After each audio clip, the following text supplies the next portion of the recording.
जागते रहते हैं ताकि हम सुकून से सो पाएं। वो जी जान लगा कर लड़ते हैं ताकि हम चैन से जी सकें।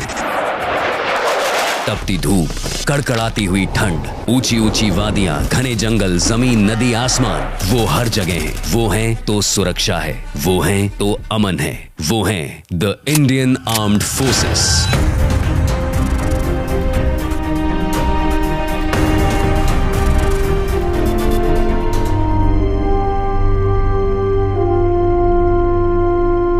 अभी कोई नहीं चाहता कि मेरा बेटा आर्मी में जाए। तो इतनी हैसियत तो नहीं है और मैं जाने भी नहीं दूंगी। बच्चे सरकारी नौकरी में जाना भी नहीं चाहते, वो खुद प्राइवेट जॉब करना चाहते हैं। सरकारी में पे कम है, प्राइवेट में जाते हैं। मुझे एयर होस्टेस बनना है, डॉक्टर बनना है, सीए की तैयारी। सब सोचे मैं मीडिया में जाऊँ कि सैम बहादुर देख लें, पता चल जाएगा कि इंडियन आर्मी चीफ कैसे होते हैं। या फिल्म लाइन में जाऊँ। I am also part of army of Bollywood. Army है तो हम है, वरना कुछ भी नहीं हम।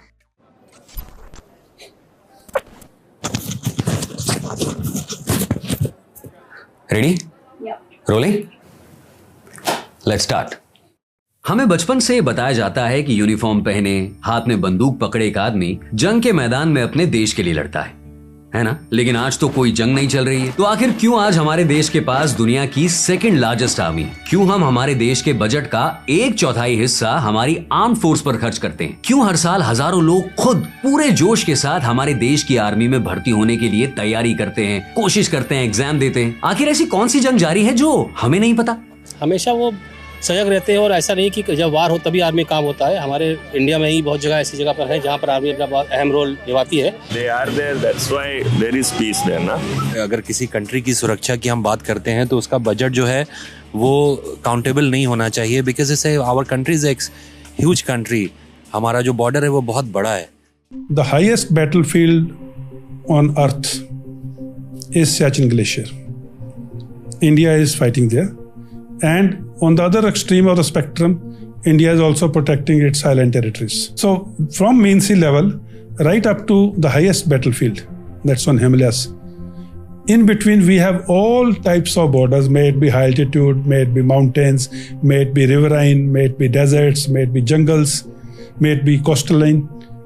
So we as a military or as a nation are guarding all these borders and with 2 nuclear neighbors. Who are not very friendly. 1961 Goa. हमारा देश अंग्रेजों से आजाद हो जाने के बाद भी गोवा, दीव और दमन जैसे इलाके अभी भी पोर्तुगीज के कब्जे में थे। 450 सालों से ज्यादा राज करने वाले पोर्तुगीज का कोई इरादा नहीं दिख रहा था कि वो गोवा को आजाद करके भारत के हवाले करें, और पूरी इंटरनेशनल कम्युनिटी भी उन्हीं के साथ थी। हर डिप्लोमेटिक तरीका आजमाया गया, लेकिन उसके बाद आखिरकार इंडियन गवर्नमेंट ने जंग का सख्त फैसला लिया और अगले 36 घंटों के अंदर पोर्तुगीज आर्मी ने सरेंडर कर दिया। गोवा, दीव, दमन अब भारत का हिस्सा बन चुके थे। 16 दिसंबर 1971। वर्ल्ड वॉर 2 के बाद ऐसा नजारा किसी ने नहीं देखा था। 93,000 सिपाहियों ने भारत के सामने अपने घुटने टेक दिए। सन 1947 और 65 के India Pakistan war, Kargil war, Sino Indian war, Uri surgical strike, ऐसे कई सारे वॉर्स और कई सारे मिशन, और इन सब के बीच कई अनसुने अनकहे राज।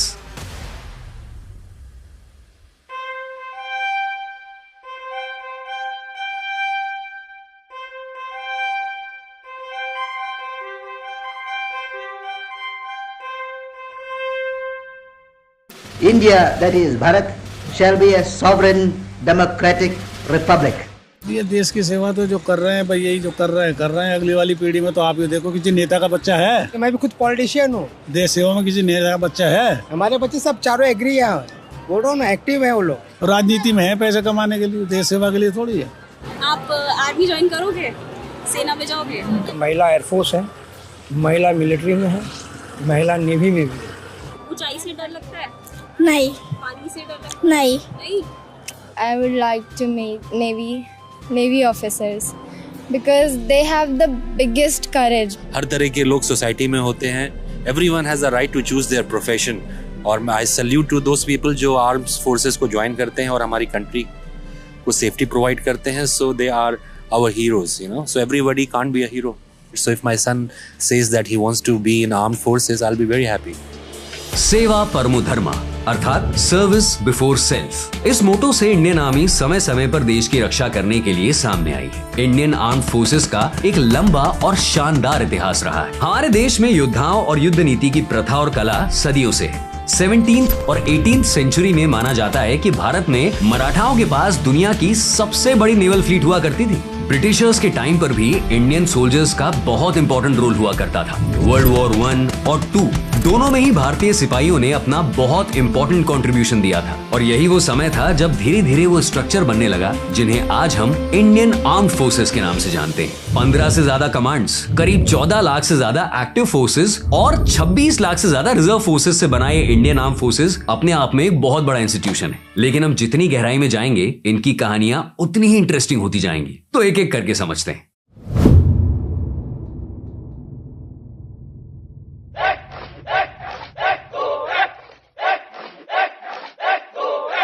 Indian army Indian armed forces का सबसे बड़ा और सबसे ताकतवर हिस्सा, दुनिया की सबसे बड़ी आर्मीज में से एक। द इंडियन आर्मी करीब 12 लाख एक्टिव पर्सनल जो 7 कमांड्स, 14 कॉर्प्स, 40 डिविजन्स, 120 ब्रिगेड्स और 100 रेजिमेंट्स में डिवाइडेड है। अगर सिंपल तरीके से समझा जाए तो इंडियन आर्मी के 2 मेजर हिस्से हैं। एक है कॉम्बैट फोर्सेस और दूसरा है नॉन कॉम्बैट या सपोर्ट फोर्सेस। कॉम्बैट फोर्सेस यानी कि वो हिस्सा जो दुश्मन से डायरेक्टली एंगेज करता है, जैसे इन्फेंट्री डिवीजन जिनके बारे में हम सभी जानते हैं, फ्रंट लाइंस पर लड़ने वाले सिपाही। इंडियन आर्मी में 27 इन्फेंट्री रेजिमेंट्स हैं, लेकिन इनमें से कुछ ऐसे भी हैं जिन्हें सबसे खतरनाक माना जाता है, जो मौत से नहीं डरते लेकिन दुश्मन के दिलों में अपना डर कायम रखते हैं। जय मां काली! बहादुरी का दूसरा नाम गोरखा बटालियन है।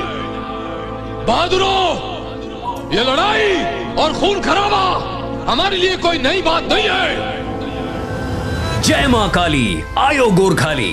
इस वॉर क्राई के साथ जब भी गोरखा राइफल रेजिमेंट दुश्मन पर गरजते हैं ना, वो जंग का मैदान छोड़कर भाग खड़ा होता है। गोरखास इंडिया की सबसे ज्यादा रूथलेस और फियरलेस फोर्स कही जाती है। इसके पीछे का कारण है गोरखास का साहस। ये लोग किसी चीज से नहीं डरते, मौत से भी नहीं। ये बॉर्न फाइटर्स होते हैं, लेकिन जो चीज इन्हें सबसे ज्यादा रूथलेस और डरावना बनाती है वो है उनकी खुकरी, एक नाइफ जिसे क्लोज कॉम्बैट सिचुएशन में यूज किया जाता है। कहा जाता है कि अगर एक गोरखा ने अपनी खुकरी निकाल ली ना, तो वो सिर्फ तभी वापस जाएगी जब उस पर दुश्मन का खून लग जाए। और कोई भी गोरखा अपने मिशन को पूरा किए बिना और अपने दुश्मन को हराए बगैर वापस नहीं लौटता।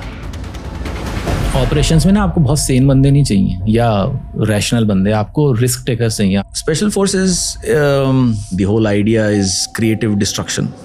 इन्फेंट्री की तरह और भी कॉम्बैट फोर्सेस हैं आर्मी में, जैसे मैकेनाइज्ड इन्फेंट्री और आर्टिलरी। हर कॉम्बैट यूनिट जंग के मैदान में अपनी खास काबिलियत दिखाती है और ये सब एक साथ जुड़कर ही हमारी इंडियन आर्मी जो है वो एक खतरनाक ताकत बनती है। इन सब के अलावा जब भी बात आती है खतरनाक फोर्सेस की, तब नाम आता है पैरा एसएफ का। 18 सितंबर 2016 एलओसी जम्मू कश्मीर उरी। अंधेरी रात में 4 घुसपैठिए उस पार से लाइन ऑफ कंट्रोल की रेखा पार करके इंडियन ब्रिगेड में घुस गए। हमारे सोते हुए जवानों पर अंधाधुंध गोलियां बरसाई गई, जिस वजह से एक सिलेंडर ब्लास्ट भी हुआ और उस पूरी वारदात में हमारे 19 जवानों ने अपनी जानें गंवाई। अगली सुबह पूरे देश में मातम का माहौल छा गया।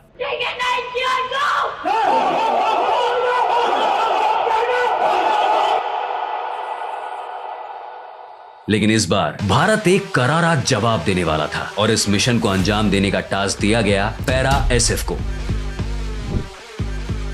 28 सितंबर की रात हमारी स्पेशल फोर्सेस ने दुश्मनों के इलाके में घुसकर एक सर्जिकल स्ट्राइक परफॉर्म की, जिसमें उन्होंने कई सारे टेररिस्ट कैंप्स को तबाह किया। यह है पैरा स्पेशल फोर्स, जिन्हें पैरा कमांडोज भी कहा जाता है। हम किसी भी मिशन को पूरा करके ही छोड़ेंगे। और दूसरा है कि या तो मिशन किसी में जाएंगे नहीं, हम जाएंगे तो चाहे कोई भी कीमत क्यों नहीं चुकानी पड़े, वो मिशन पूरा होगा। अगर सामने भगवान भी आके खड़ा हो जाए कि नहीं होने दूंगा, तो हम उसको भी गलत साबित करेंगे कि महाराज थोड़ी देर के लिए आप साइड में हो, ये हम काम करके जाएंगे। खराब मौसम हो, भूख लगे, प्यास लगे, दर्द, टॉर्चर, ऐसी कोई भी चीज नहीं है जो इन कमांडोज को तोड़ सकती है। ये बिना खाए पिए कई दिनों तक सर्वाइव कर सकते हैं, मुश्किल से मुश्किल हालातों में जी सकते हैं। कहते हैं इन्हें दर्द महसूस नहीं होता। What matters? It is your thinking faculties, your leadership qualities, how you can assess the situation, how you can plan your next move, and how you can lead your men with valor, courage, and bravery. और इसीलिए इन्हें सबसे खतरनाक operations के लिए use किया जाता है, जैसे counter terrorism, hostage rescue, unconventional warfare, special recon operations, counter insurgency और भी काफी कुछ। इस तरह हमारी इंडियन आर्मी हर तरह के कॉम्बैट के लिए ट्रेन की जाती है, चाहे वो बॉर्डर पर हमारे इन्फेंट्री रेजिमेंट्स हों, बॉर्डर के पार जाकर सीक्रेट मिशंस करने वाले स्पेशल फोर्सेस हों, या फिर हमारे बॉर्डर से आने वाली घुसपैठ को देखने वाले राष्ट्रीय राइफल्स। एक ऐसी स्पेशल फोर्स जो 24/7 साल के 365 दिन एक्टिव रहती है और बॉर्डर्स पर कड़ी निगरानी रखती है। कोई भी घुसपैठ हो उसे तुरंत क्लियर किया जाता है, स्विफ्टली और एफिशिएंटली। लेकिन एक सोल्जर, एक आर्मी कभी भी अकेले जंग नहीं लड़ सकती, और यही काम है इंडियन आर्मी के दूसरे हिस्से का। एक ऐसा हिस्सा जिसके बारे में बहुत कम लोग जानते हैं, नॉन कॉम्बैट फोर्सेस, जो जंग के मैदान में सपोर्ट प्रोवाइड करती है, जैसे रीइंफोर्समेंट्स, राशन, हथियार, मेडिकल हेल्प, कम्युनिकेशन भी और भी बहुत कुछ। लेकिन ये सुनने में जितना आसान लगता है ना, उतना है नहीं।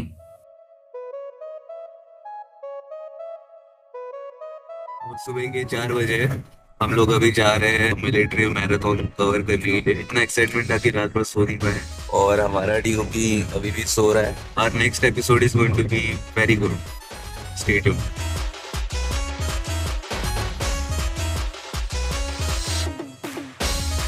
हाँ जरूर, एज बताने के लिए तो हम हैं। I am 66, she is 75।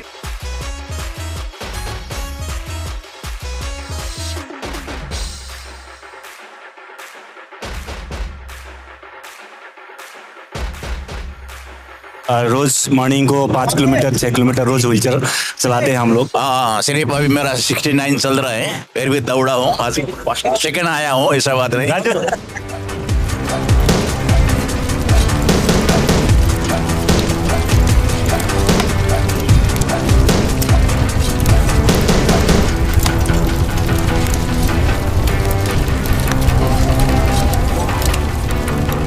Sappers. अक्टूबर 1947 पाकिस्तान ने जम्मू कश्मीर के राजौरी शहर को अपने कब्जे में ले लिया था। भारतीय सेना को टास्क दिया गया उसे छुड़ाने का, लेकिन ये मिशन नामुमकिन के बराबर था, क्योंकि उन्हें एक खतरनाक रास्ता तय करना था। 5000 फीट की चढ़ाई, जिसमें ऊपर बैठे दुश्मन के पास सीधा निशाना था।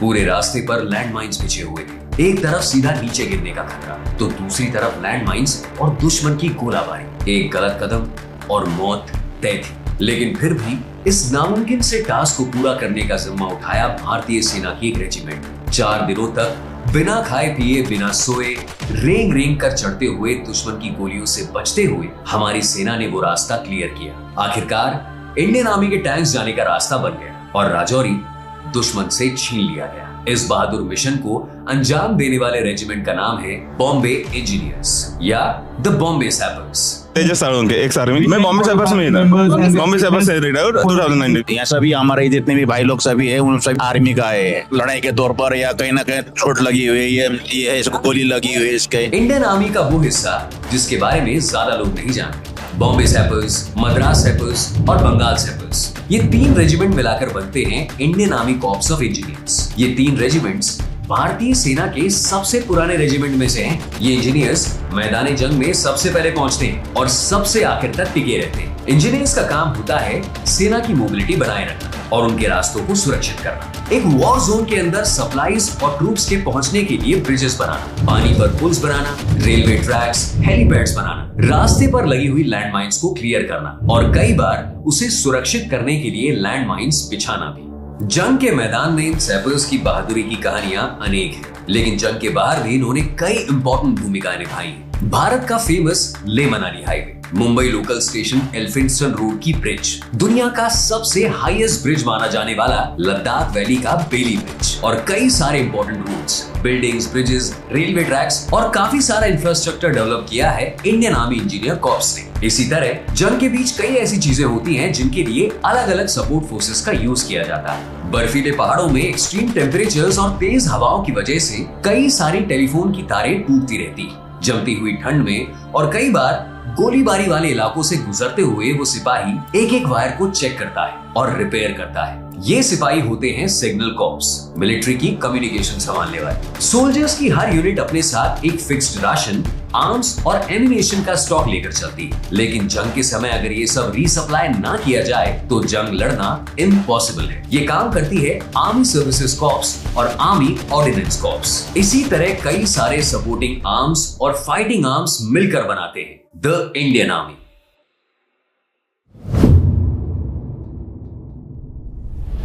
आपसे मैं एक खतरे के समय बोल रही हूँ।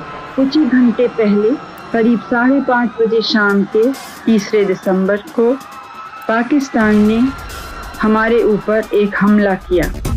दिसंबर 1971 प्राइम मिनिस्टर इंदिरा गांधी ने ऑल इंडिया रेडियो पर अनाउंस किया कि पाकिस्तान ने हमारे 6 एयर बेसिस पर बॉम्बिंग की। यहीं से ऑफिशियली शुरुआत हुई थर्ड इंडिया पाकिस्तान वॉर की। भारत ने ऐसा मल्टी डायरेक्शनल हमला किया कि पाकिस्तान उसे झेल ही नहीं पाया।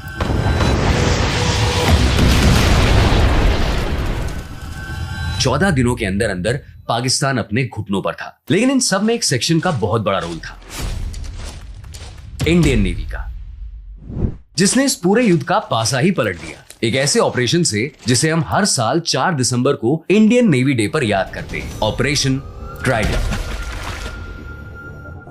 4 दिसंबर की रात को पाकिस्तान की 3 नेवी शिप्स को तबाह कर दिया गया। ये ऑपरेशन इतना स्विफ्टली किया गया था कि दुश्मन के पास रिटेलिएट करने का कोई टाइम ही नहीं था। लेकिन इसके बाद जो आखिरी मिसाइल छोड़ा गया वो था कराची पोर्ट के ऑयल टैंकर्स पर। अगले 2 दिनों तक कराची जलता रहा और इस हमले ने पाकिस्तान को तोड़ दिया और जल्द ही उन्हें सरेंडर करना पड़ा।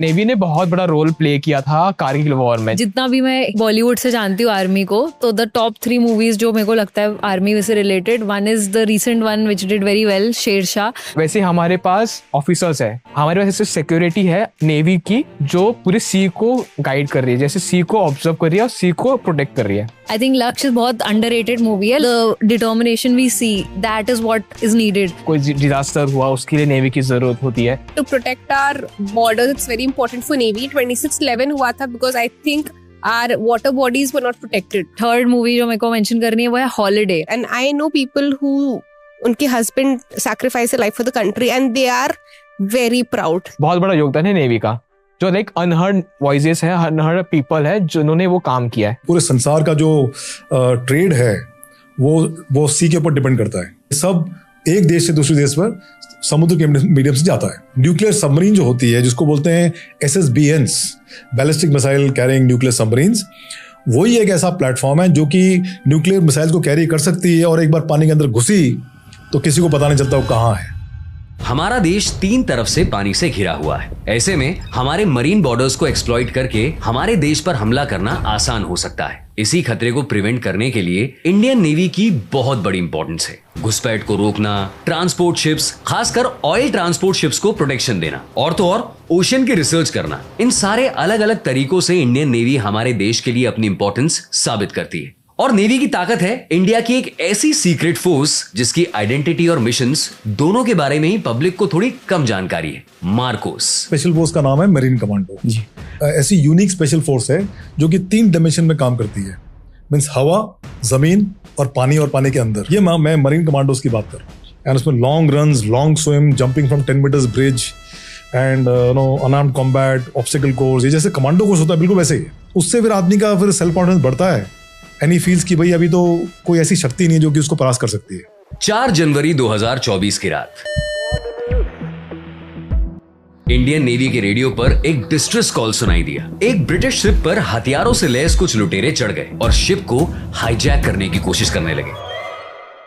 जैसे ही खबर मिली, तुरंत एक वॉरशिप, पेट्रोल एयरक्राफ्ट, हेलीकॉप्टर और प्रेडेटर ड्रोन्स को भेजा गया सर्विलेंस करने के लिए। अगले ही दिन एक नेवी ऑफिशियल ने स्टेटमेंट देते हुए कहा, हमारे ऑफिसर्स ने काफी अच्छी तरह से सफाई की पूरे शिप की, लेकिन हमारे एयरक्राफ्ट्स और हेलीकॉप्टर्स को देखकर वो लुटेरे पहले ही भाग खड़े हुए थे। ये खौफ रखती है इंडियन नेवी की ये special force, the few, the fearless. दुनिया की टॉप मिलिट्री फोर्सेस में से एक, मार्कोस यानी मरीन कमांडोज। इन कमांडोज को पानी, हवा, जमीन तीनों पर पूरी ताकत के साथ कॉम्बैट करने के लिए तैयार किया जाता है। बेसिक आर्मी ट्रेनिंग से लेकर paratroopers, navy training, diving skills, सब में इन कमांडोज को स्पेशलाइज्ड ट्रेनिंग दी जाती है। कुछ ऐसे लोग हैं इंडियन मार्कोस के जो बहुत ज्यादा टफ ट्रेनिंग करते हैं, लाइक 3 साल की ट्रेनिंग होती है और जाके वो मार्कोस बनते हैं। अगर आपने कहीं भी देखा होगा PM लाइक प्राइम मिनिस्टर्स के बॉडीगार्ड्स होंगे या कोई भी CM के या ऐसे जो लोगों के बॉडीगार्ड्स होते हैं वो स्पेशल फोर्सेस के ही ऑफिसर्स होते हैं। उनमें मार्कोस भी आता है, उनके स्पेशल फोर्सेस के लोग भी आते हैं। नेवी ऑफिसर बनने के लिए like you have to be good swimmer and ocean से तो बिल्कुल डरना नहीं चाहिए। बहुत टाइम के लिए वो लोग उधर ही रहते हैं, तो उनको आदत होना चाहिए कि ओशन इतना एक्सट्रीम भी हो सकता है, कभी कभी थंडरस्टॉर्म्स आता है, ये सब आता है, तो वो एक्सट्रीम वेदर को उनको फेस करने की विल होना चाहिए।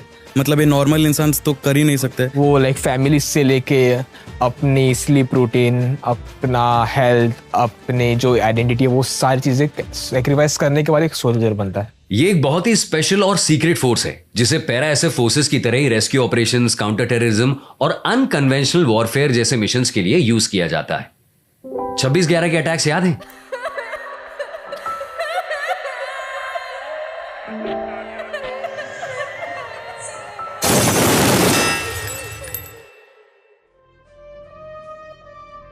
जब मिलिट्री फोर्सेस डिप्लॉय की गई थी तब भी मदद के लिए मार्कोस को भेजा गया था, लेकिन मार्कोस का सबसे मेजर टास्क होता है समुद्री पायरेट्स यानी लुटेरों से बचाना। कई लोगों को लगता है कि ये कोई पायरेट्स ना फिक्शनल कैरेक्टर है या वो सिर्फ पुराने जमाने में एग्जिस्ट किया करते थे। ये पायरेट्स आज भी समुद्र में एक डर का माहौल बनाकर रखते हैं। किसी भी शिप को हाईजैक कर उसे पूरी तरह लूट लेते हैं या उसके बदले में देशों की गवर्नमेंट्स, प्राइवेट कंपनी से फिरौतियां मांगते हैं। 1988 पूरी दुनिया की कई कंट्रीज में एक SOS मैसेज सुनाई दिया।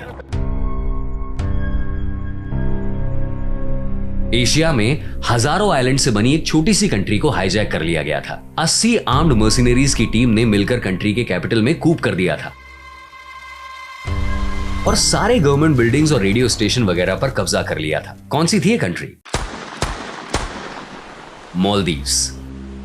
उनके देश के प्रेसिडेंट को छुपकर भागना पड़ा। US, UK जैसी कई कंट्रीज से मदद ना मिलने के बाद इंडिया ने अपना हाथ आगे बढ़ाया। इस मिशन का नाम था ऑपरेशन कैक्टस। अगले 19 घंटों के अंदर अंदर भारतीय पैराट्रूपर्स वहां पहुंच गए और उनके डर से वो सारे मर्सिनरीज भाग खड़े हुए। जल्दी हमारी आर्मी ने एयरपोर्ट को सीज किया। हमारी नेवी ने समुद्र के रास्तों पर कब्जा कर लिया और मेजॉरिटी क्रिमिनल्स को पकड़ लिया गया। लेकिन इस पूरे मिशन की सक्सेस का कारण था क्विक एक्शन लिया जाना और इस शानदार अचीवमेंट का हकदार थी हमारी इंडियन एयरफोर्स। 2500 किलोमीटर का सफर सिर्फ 19 घंटों में तय करके इंडियन एयरफोर्स ने मालदीव्स को बचाया। नभ स्पर्शम दीप्तम, touch the sky with glory. इस मोटो से इंडियन एयरफोर्सेस ने कई जंगों में हमारे देश को बहुत इंपॉर्टेंट सपोर्ट प्रोवाइड किए, चाहे वो ऑपरेशन मेघदूत के तहत आर्मी ट्रूप्स को दुनिया की सबसे ऊंची बैटलफील्ड सियाचिन पर पहुंचाना हो या फिर 1971 में पाकिस्तानी एयरबेसेस को तबाह कर उनकी ताकत को तोड़ देना हो। इंडियन एयरफोर्सेस ने कई ऐसे खतरनाक मिशंस को अंजाम देकर आसमान को डोमिनेट किया है। इंडियन एयरफोर्स दुनिया की 4th लार्जेस्ट एयरफोर्स है। कई एडवांस एयरक्राफ्ट्स होने के साथ साथ आज Indian air force made in India aircrafts का इस्तेमाल भी करने लगी है। लेकिन एक चीज जो हमारी एयरफोर्स को और भी खास बनाती है वो है एक special force, Garuda commandos. Garuda commandos भी पैरा एसएफ और मार्कोस की तरह ही एक एलीट स्पेशल फोर्सेस टीम है जिसे खास एयरफोर्स के लिए बनाया गया है। बाकी स्पेशल फोर्सेस जैसे सेम टास्क होने के साथ साथ इनका एक मेजर टास्क होता है हमारे एयर बेसिस को प्रोटेक्ट करना। पूरे इंडियन आर्म्ड फोर्सेस में गरुड़ा कमांडोज की ट्रेनिंग सबसे ज्यादा लंबी और स्पेशलाइज्ड होती है। इन्हें आर्म्ड फोर्सेस की हर एक एक्टिविटी, हर एक स्किल के साथ ट्रेन किया जाता है। जय हिंद, जय हिंद, जय हिंद, जय हिंद, जय हिंद।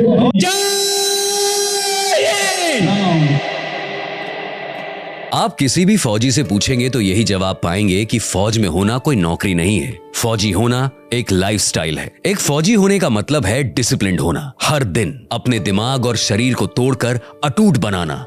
हर दिन हर सोल्जर की कॉम्बैट रेडीनेस को रेगुलर इंटरवल्स पर टेस्ट किया जाता है। चाहे एक सिपाही कहीं पर भी पोस्टेड हो, उसे इस तरह ट्रेन किया जाता है कि वो हर तरह के एनवायरनमेंट में जी सकता है, लड़ सकता है। हर दिन एक सोल्जर सिर्फ जंग के मैदान में नहीं लड़ता, वो लड़ता है अपनी यूनिट को बचाने के लिए, उन्हें सही सलामत घर पहुंचाने के लिए, उनके खाने पीने का ध्यान रखने के लिए। एक फौजी लड़ता है अपने देश को रिप्रेजेंट करने में, चाहे वो स्पोर्ट्स का मैदान हो या जंग का। अपने हर मार्चिंग स्टेप के साथ वो सिपाही अपने देश के लिए गर्व के साथ एक एक कदम आगे बढ़ाता है। क्योंकि जब बात आती है अपने देश की, अपने सिपाही भाइयों की, तब भूख, प्यास, दर्द, पीड़ा कुछ नहीं दिखती, बस दिखती है वो जंग, वो लड़ाई हर दिन।